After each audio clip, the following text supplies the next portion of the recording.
Hello guys, we install our Visual Studio Code. So we first Google search, we search VS Code download, and they have one website like this type, and we click and they have Windows option, Linux and Mac option.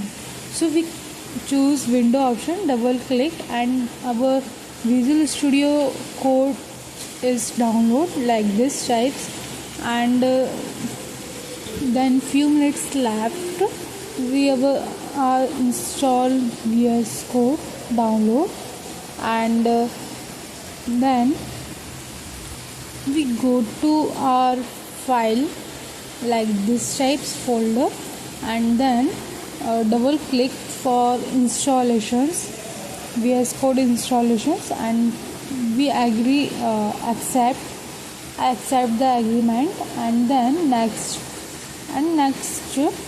then our installations start like this types, and few minutes left for installations. It's depend on our data. And then first you subscribe my channel for more tech videos, and this finish. So our Visual Studio Code is download like that types are Visual Studio. So thank you for watching.